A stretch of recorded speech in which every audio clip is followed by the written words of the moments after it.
Hola, ¿qué tal amigos? Espero que estén bien dependiendo de donde se encuentren. El otro, la otra parte de esta historia, para entender bien lo del virreinato, hay que irnos a España, pero de una manera rápida. Empezamos con el reino visigodo, ¿sí? Entonces, como los visigodos expulsaron a Roma, pero después,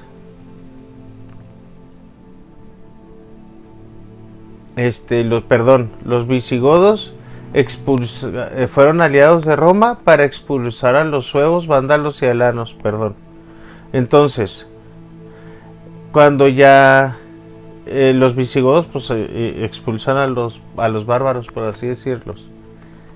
Entonces ya después empieza un proceso de unidad territorial bajo el rey Recaredo en el año 589 y es cuando ya se hacen católicos, ¿no?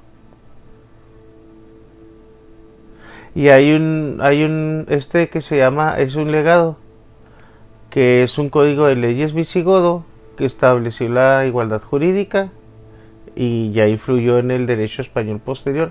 Es bueno ver esto porque cuando hablemos de la leyenda negra española, sobre todo de la Inquisición, se van a sorprender por muchas cosas que vamos a ver más adelante. Obviamente se da la conquista musulmana en el 711, en la batalla de Guadalete, y ellos empiezan a expandir, ¿sí? Entonces lo único que queda son las montañas. Perdón, pero vamos al andaluz, o sea, no crean que todo lo musulmán es malo y que la cultura nomás porque tienen una ideología diferente a la cristiana o a la católica es malo. No, no. También hay mucha riqueza, mucho esplendor, mucha filosofía, ciencia, agricultura durante la Edad Media. Entonces sí aportaron mucho. O sea, tampoco decimos que una cosa es la religión y otra cosa es los radicales, ¿verdad?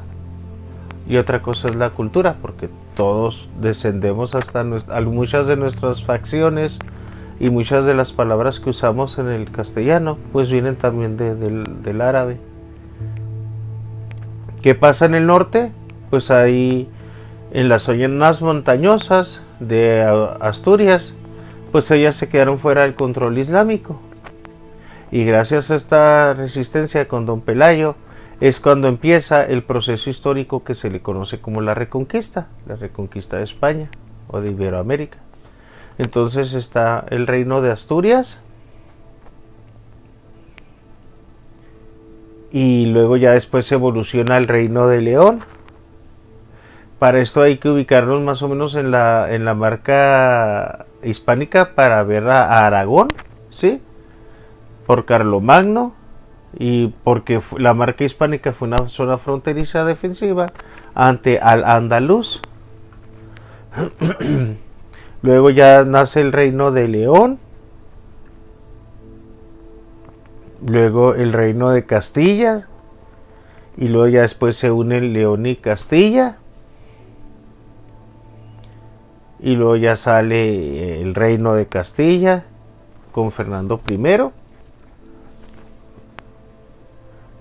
Entonces en Aragón estaban los catalanes, estaba la influencia franca y la consolidación con las potencias del Mediterráneo. Entonces Aragón luego ya después se va a empezar a expandir por el Mediterráneo, pero gracias a esta marca hispánica. Y luego ya después los catalanes se independizan. Surge el primer rey de Aragón, la corona de Aragón, se une Castilla y León. Surge lo que es la toma de Sevilla por Fernando III. Y luego ya la revolución cultural alfonsí. Gracias a Alfonso X el Sabio, es porque nosotros, gracias a él, nosotros tenemos mucha cultura en el castellano y pues que nosotros hablamos parte del castellano. ¿Por qué? porque los del imperio del Reino de Castilla fueron los que llegaron a América, ¿sí? Pero este Alfonso X pues nos trajo muchos libros y mucha cultura gracias a que tradujeron, ¿sí? Eran sabios cristianos, judíos y musulmanes. Se estandarizó el castellano como la lengua del saber, por eso nosotros tenemos muchas palabras, algunas judías, algunas musulmanes, sí, en nuestra lengua. Luego ya viene las 7 partidas, es el Código de Leyes de Alfonso X, el sabio, que ahorita fundamenta el derecho en España, en Hispanoamérica. El reino nazarí de Granada, él sobrevivió porque se hizo vasallo. Pero lo que me gusta de pues le da atributos de oro y parias, ¿sí? A Castilla. Por eso Castilla también se empezó a hacer fuerte. Y luego Aragón pues ya se empieza a expandir por Nápoles, Atenas, ¿no? Hay algo muy importante que son los reyes católicos, Isabel I de Castilla y Fernando II de Aragón, y crean la monarquía hispánica como un estado moderno. Pero hagan de cuenta que estaban los dos reyes como gobernando y luego tenían sus fronteras, cada quien tenía su moneda. De hecho, cuando ya Colón descubre América, pues es por Isabel. Y al principio Isabel era la que administraba casi todo, ¿sí? Al principio se queda fuera Aragón, se queda fuera de todas esas cuestiones. Tenían sus monedas propias, sus leyes propias, sus fronteras, cada quien.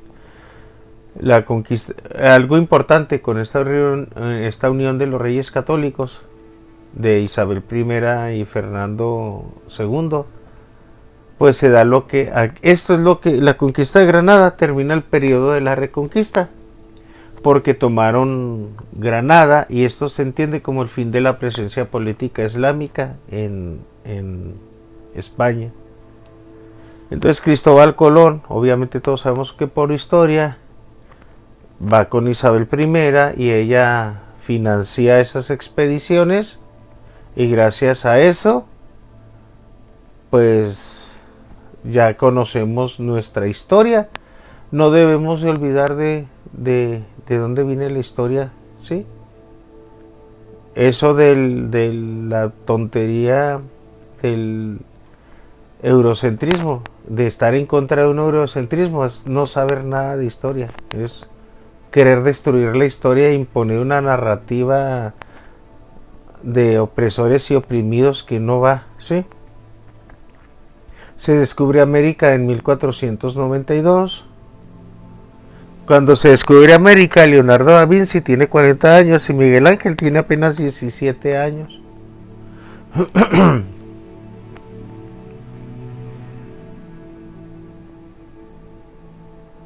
Entonces vamos aquí, ya después, cuando llegan los españoles,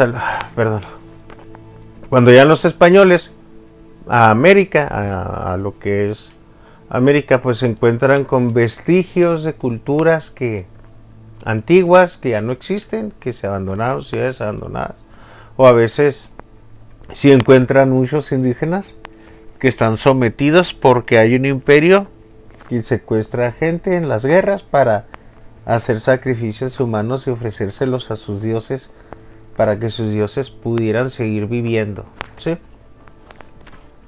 Entonces, pues si aquí no hubo una invasión europea como la narrativa oficial marxistoide quiere contarte.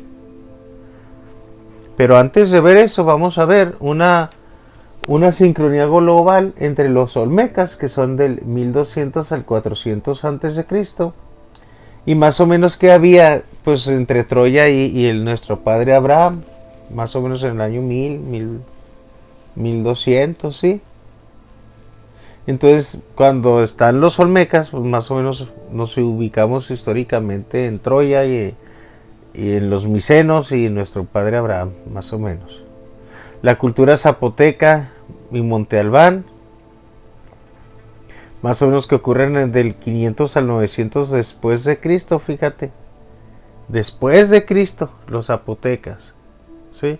Año 500, siglo IV. ¿Qué estaba pasando en Europa en el siglo IV? Es importante saber, o sea, tú no puedes separar la historia de lo que estaba pasando en el mundo en aquellos años, ¿sí? Estaba el mundo clásico, estaba el inicio de la República Romana, 500 antes de Cristo. En el 900 después de Cristo es el siglo VIII, o sea, Zapotecas, 500 antes de Cristo, 900 después de Cristo. Fíjense, estaba entre la Roma, el inicio de la Roma y ya estaban los vikingos por allá, ¿sí? Ya había surgido el Islam por aquella parte de Europa. Entonces, luego en Teotihuacán, sí se ven qué dioses adoraban y toda esa cuestión. Pero cuando estaban los teotihuacanos, nosotros nos remontamos más o menos al 100 o en el siglo I al siglo V después de Cristo. Cuando los teotihuacanos andaban los romanos, pasaron por las persecuciones de los católicos, todo lo que vimos históricamente, hasta el siglo V, que es como el 400, fíjate, más o menos, como hasta el año 600, más o menos. Aquí termina en el 550, ¿sí? Estaba la Pax Romana, estaban las persecuciones de los cristianos, ¿sí? En los mayas ocurre del 250 al 900 después de Cristo. Si vemos algunas de sus ciudades importantes, pero ahí estaban en la Edad Media, sí. Ya estaba la caída de Roma, fíjate. En el 900 es el siglo VIII. Ya estaba ahí el Atelstan, creo. Bueno, antes el abuelo del Atelstan ahí en la Inglaterra y todo ese rollo. Colapso maya y auge de los Rus, fíjate. Cuando los mayas estaban en decadencia, estaban surgiendo los rusos, los rusos en el 862, sí. Ya al final del colapso maya estaba en 862, surgen los rus y en el 900 pues ya hasta ahí llegan los mayas, ¿no? Los toltecas son del 900 al 1150 después de Cristo. Fíjate todo lo que estaba pasando en el año 900, ¿sí? 1150. Estaba la expansión europea, estábamos como en la Edad Media, ¿sí? La expansión normanda, estaban las cruzadas, estaban la primera cruzada del 1095, cuando acá nosotros con los toltecas. Los mexicas 1325 al 1521. Entonces ahí sí vemos un poco de los mexicas, pero qué estaba pasando en la baja Edad Media europea. Entonces más o menos para que te des una idea, ¿sí? De que esto era más o menos reciente, 1325. Sí hay que analizar que los mexicas sí hacían sacrificios humanos. La guerra era para secuestrar gente y sacrificarla a sus dioses. Mientras están los incas, acá en América, en Europa están con el Renacimiento. Pues claro que tienes que ver algo, esa sincronía global. No puedes desaparecer Europa ni lo que estaba pasando para centrarte desde una perspectiva miope en la historia, ¿sí? Aquí estaba ya el Estado moderno, estaba el Renacimiento, fíjate. Mientras estaban los incas. Sí, los incas no todo es mágico y maravilloso como te lo quieren pintar. Sí hacían sacrificios humanos. Sí hacían sacrificios humanos de niños en las cumbres. Sí convertían en tambores a la gente. Sí. A los humanos los convertían en tambores. Entonces no me salgan con que todo es mágico y maravilloso, que estábamos mejor antes de la llegada de los españoles. Sí, había guerras floridas. La serpiente emplumada, el Huitzilopochtli, era una deidad central que exigía sangre para que el sol siguiera existiendo también. Todas las deidades, había muchas deidades sedientas de sangre, ¿sí? También Tlaloc, justificaron el militarismo, entonces, y el sistema de sacrificios humanos. Mira, fíjate lo que está pasando. En 1517 en Europa empieza a ver lo que es la reforma de Lutero, y de ahí se empieza a fraccionar el cristianismo a como no de lugar y a decir una sarta de mentiras contra la Iglesia Católica, y a dividirse y a separarse de la Eucaristía, a separarse. Bueno, aunque sí, a romper la sucesión apostólica y un chorro de cosas, ¿sí? A romper ya la validez de los sacramentos. En 1519, fíjate, primero ocurre en Europa la Reforma Protestante, y aquí llegan el primer encuentro, porque fue un pacto y una alianza, no fue una invasión, entre las expediciones, y estaban en Zempoala y Tlaxcala. Había una voluntad política indígena de pactar con los españoles y fundar un nuevo orden. ¿Por qué? Llegan los españoles, les empiezan a hablar de Jesús, comparan a Jesús con las aberraciones, y uno compara y dice, pues sale ganando Cristo en esa comparación.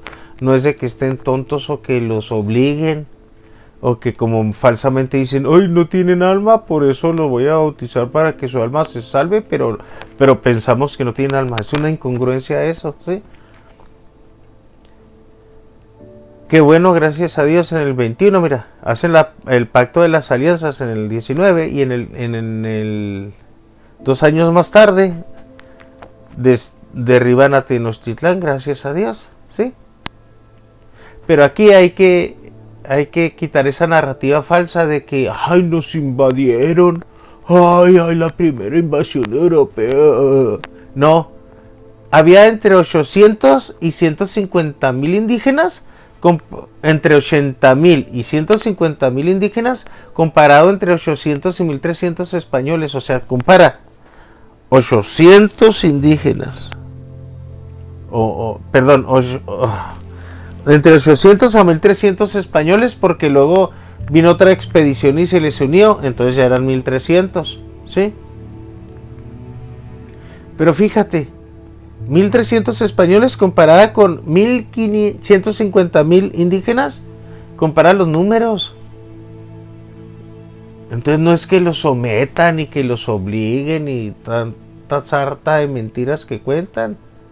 No fue ninguna invasión.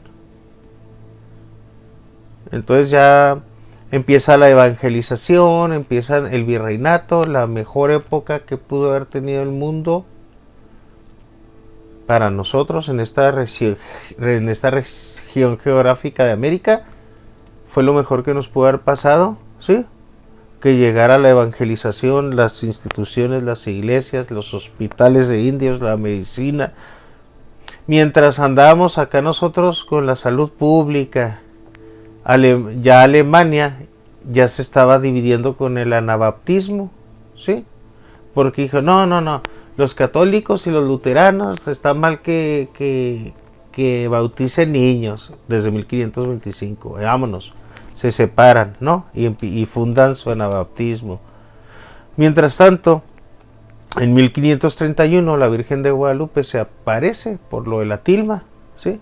Es un fenómeno guadalupano, lo vamos a poner como fenómeno guadalupano.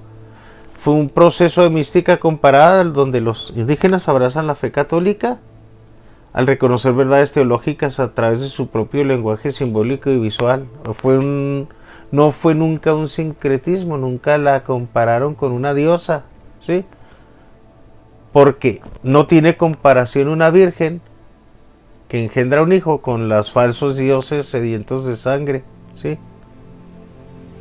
Una virgen sin pecado, que virgen concibe a sus falsos dioses. El origen del nombre Guadalupe miren, Guadalupe significa Cuastlajupe, que significa la que aplasta la cabeza de la serpiente. Entonces, cuando él dice el nombre en náhuatl, la que aplasta la cabeza de la serpiente, pues ellos entienden que es Guadalupe. Entonces, porque Guadalupe era una advocación de Europa, ¿sí? Entonces relacionan los dos y se une esa bien padre, porque tanto los indígenas como los españoles entienden quién es la que se aparece, ¿sí? Luego ya se da la conquista del Imperio Inca en 1532, del 32 al 33. Mientras tanto, Inglaterra se está dividiendo, ¡pum!, en Europa. Surge el anglicanismo y se separan de la iglesia y rompen la comunión con el Papa. Entonces, esto va a originar más tarde a que ya haya la ruptura de la sucesión apostólica y ya no sean válidos más adelante los sacramentos ni del sacerdocio, ni de la Eucaristía, ni de la confesión, ni del matrimonio, ni de la unción de los enfermos. Hasta que el único sacramento válido, por usar la fórmula trinitaria, va a ser el bautismo, ¿sí? Pero ya ahorita, en la actualidad, un anglicano ya no hay sucesión y ya no tiene validez los sacramentos. Vean los errores, por eso hay muchas anglicanas que son sacerdotisas y ya se están quedando sin gente, ¿sí? Ya está todo por el capricho de un rey, ¿sí?, de Enrique VII. Entonces, también no se quedan atrás en Europa, mientras nosotros estamos unidos bajo una misma fe, una religión católica, no, Suiza y los calvinistas, ¿sí? Esto es importante porque el Lutero había dicho, no, solo la fe se salva el hombre, con solo la fe basta. No, ¿qué tiene que tú no te portes bien y peques? Con que tengas fe ya te salvaste, ¿no? Y luego llega el Calvino y dice, ni más, Nel, nosotros ya estamos justificados por lo que Cristo hizo. No importa que peques, tú ya estás justificado, salvo siempre salvo, ¿sí? Entonces, pero estos se pelearon hubo una discrepancia con el Lutero. Igual, extraviados, sí. La iglesia dividiéndose, el cristianismo en Europa dividiéndose, mientras el virreinato está unida. Entonces está el Concilio de Trento en la iglesia, reafirmar los 7 sacramentos frente a la Reforma protestante, y ya en la Reforma protestante negaron ya después muchos sacramentos y negaron muchas cosas. Entonces la iglesia católica pues reafirmando los 7 sacramentos, ¿no? Y eso de que eres salvo solo por la fe, pues no es cierto. Es fe y obras, pero pues el Lutero así lo creía. Y los calvinistas, el Calvino, pues pobre, peor aún él. Él dice que ya es salvo, siempre es salvo, pobrecito. Luego aquí está, ellos ya no creen en la confesión, ¿sí? La influencia de la Contrarreforma y el Concilio de Trento en México. Aquí se analiza pues cómo está esa Contrarreforma en contra de la Reforma protestante del Lutero. Y luego ya está San Ignacio de Loyola fundando a los jesuitas. Luego está el decreto de 1545 de Carlos I, porque los indígenas tienen títulos de nobleza y tienen un autogobierno. ¿Qué pasa en 1560? Los presbiterianos, ¿sí? Porque tienen una discrepancia con los anglicanos frente al sistema episcopal y vámonos. Y ya, se están dividiendo más, pero ya están separados de la Iglesia Católica. 1560 los cuáqueros y la luz interior también. Una discrepancia radical sobre la luz interior frente a los dogmas y el clero jerárquico. Mientras tanto, Felipe II funda ciudades, la Plaza Mayor, hay ciertas ordenanzas como las leyes de Indias, las dos repúblicas. Esto es importante porque, por ejemplo, en la Inquisición los indígenas no estaban sometidos a la Inquisición. Ustedes saben que la Inquisición siempre fue, la católica, fue con una Inquisición hacia el otro católico. Nunca se hacía una Inquisición hacia otro que fuera de otra fe, ni hacia un musulmán, ni hacia otro de otra religión. La Inquisición siempre era en el tribunal eclesiástico de un católico a otro católico, ¿sí? Eso de que, ay, los quemaban por brujas, y no es cierto. O sea, en su caso estaría un católico contra otro católico. Contrario a la Inquisición protestante, que ahí sí fue, ah, yo soy protestante, usted católico, le mochan la cabeza porque es católico, vámonos, ¿sí? Pero aquí las leyes de Indias se le llamaba repúblicas porque eran las leyes de Indias y luego las leyes contra los de los españoles, las leyes de Indias y las leyes de los españoles. Entonces el indígena y el español eran libres, o sea, no eran esclavos, ¿sí? Aquí se prohibió la esclavitud de los indígenas. En cuanto a la milicia, los indígenas no estaban obligados a marchar, por así decirlo. Pero si un indígena se unía al ejército como arquero o así, le daban caballo y le daban armas, ¿sí?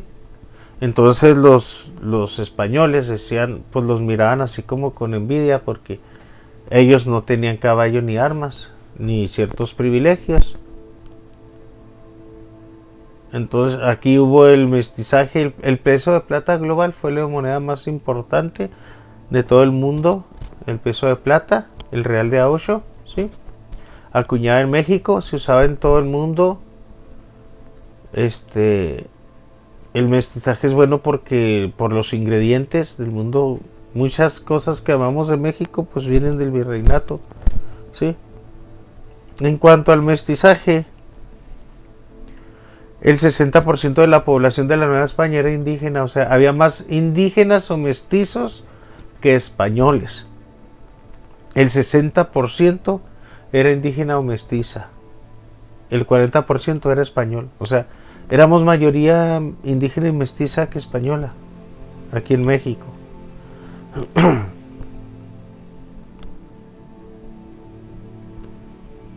De 6 millones, en 1810, 3.7 eran indígenas y 1.3 eran mestizos o castas. Fíjate. Para quitar esa narrativa, destruir esa narrativa de una vez por todas de que vinieron a matar indios y a ponerlos en reservas como si lo hicieron los que sí eran colonia. Luego se empieza a expandir el virreinato hacia el norte, se fundan escuelas, universidades, pero lo más importante es que se expanden. Aquí dicen la verdad, sí hubo misioneros hasta Canadá. Entonces sí hubo, cuando llegan los ingleses, porque Canadá es parte de la corona inglesa, de la reina de Inglaterra,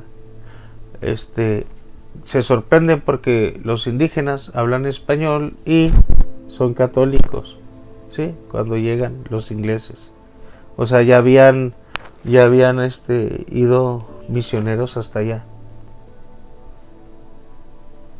Hubo mucho florecimiento, mucha ciencia, universidad, pero nada que ver con la narrativa de que, ay, las escuelas de los mexicas, nada que ver esas universidades indígenas, o cómo te lo quieren pintar bien bonito, con respecto a la ciencia de la universidad y a la difusión del conocimiento científico y académico de la Real Universidad. Compara, nada que ver, ¿sí? Luego se habla del siglo de oro, Sor Juana Inés de la Cruz y el arte barroco, el galeón de Manila. Aquí había unos, era una ruta de Acapulco y Veracruz que conectaban los dos océanos. Y también México fue distribuidor de la riqueza mundial, no teníamos deuda externa. En China resellaban, le ponían un sello a las monedas para certificar la pureza de la moneda de plata, pero éramos una moneda mundial, sí, éramos potencia mundial en esa época, en el virreinato, un país grande, extenso, unido bajo una misma fe, no separándose como en Europa, que se divide el cristianismo en muchas vertientes. Sí, unido, fuerte. Muchos indígenas ayudaron también en Filipinas y así. Vamos a pasar luego a la leyenda negra española. Sí, fue una propaganda política de las potencias europeas rivales del Imperio Español, obviamente. Sí. La imprenta fue un arma psicológica. El Bartolomé de las Casas sí también ayudó mucho a la mentira de que están maltratando, así como para que le dieran más apoyo y recurso, ¿sí? Pero de ahí se agarra Inglaterra y Holanda, los que sí masacraban a los indígenas y los que sí mataron a mucha gente en la Inquisición. ¿Por qué? Porque la Inquisición española, aproximadamente 3000 ejecuciones en 350 años. Que bueno, dices, 3000 es mucho, pero si volteas a ver a Suiza y a todos los países protestantes, en la cacería de brujas mataron a 50,000 personas. Pero ¿cuáles eran los criterios? No acusarlos de brujería. La mayoría sí, pero a muchos por ser católicos, los mataban, sí. Esa es la Inquisición protestante, que los protestantes nunca te van a contar, porque siempre te van a decir, ay, mira los españoles, mira qué malos son, ¿sí? Es más, los indios no entraban en la Inquisición para empezar. La Inquisición no tenía jurisdicción sobre los indígenas, para empezar. Al principio la Inquisición fue una herramienta de cohesión estatal y control político. Dicen ahí, pero mira, la Inquisición hay que separar la Inquisición civil de la eclesial. La civil sí la quisieron hacer como control político y estatal de los civiles, ¿sí? Entonces había una Inquisición civil, pero había otra Inquisición eclesial que era en cuestiones de fe. Entonces una persona prefería blasfemar contra Cristo y la iglesia y lo que quieras, para que en lugar de ser juzgado en la Inquisición civil, sea juzgado en la Inquisición eclesial, y entonces ahí tuviera más ¿cómo se le llama? Se le llama más pues le iba mejor, pues, sí, le iba mucho mejor en la eclesial. Nada más que en las leyendas, en los museos que ponen, siempre les gusta poner ahí un maniquí con una de monje y instrumentos de tortura que nunca se llegaron a usar en esa época, que se las inventaron en el siglo XIX, pero les gusta la narrativa, ¿verdad? Entonces sí hay narrativas. Alemania, Inglaterra y Suiza, la Inquisición protestante sí se cargó con la vida de muchas personas y muchos católicos, ¿sí? Entonces sí, aquí están los tribunales eclesiásticos frente a los civiles, y aquí vas a analizar porque el sistema de la iglesia era más humanitario. también las garantías del tribunal inquisitorial, pero aún así, mira, aunque los tribunales civiles eran más fuertes y más, por así decirlo, crueles que los eclesiásticos eran más humanos, en las cárceles eran más, con mayor higiene, un trato más humano, pero y luego muchas veces el premio era pues la reconciliación, en lugar de un castigo físico era pues la reconciliación, ¿sí? Pero te voy a decir una cosa, aún así, en España había actas de prohibición de tortura, ¿sí? Actas de prohibición, y en la iglesia en general, actas de prohibición de tortura arbitraria. Ya después la iglesia le pone fin a esa práctica porque reconoce que hay excesos. La iglesia católica los detuvo en el siglo XVII, pero en el mundo protestante hasta el siglo XVIII seguían ejecutando gente, ¿sí? Hasta 1700 todavía. Entonces están, por ejemplo, las brujas de Salem de 1692, como un fanatismo protestante, compara tú el fanatismo protestante con la Inquisición española, que ya no estaba procesando esos casos, y le ponen las brujas porque es lo que la leyenda española cuenta, ¿verdad? Pero muchas inquisiciones eran de que blasfemaban y así, y no los quemaban. ¿Qué está pasando en el mundo? Pues que en 1609 está el movimiento bautista, porque tienen una discrepancia con la inmersión por el bautismo infantil. Luego surge el metodismo en el 1738 porque tienen una discrepancia con los anglicanos sobre la piedad personal y la ordenación de ministros.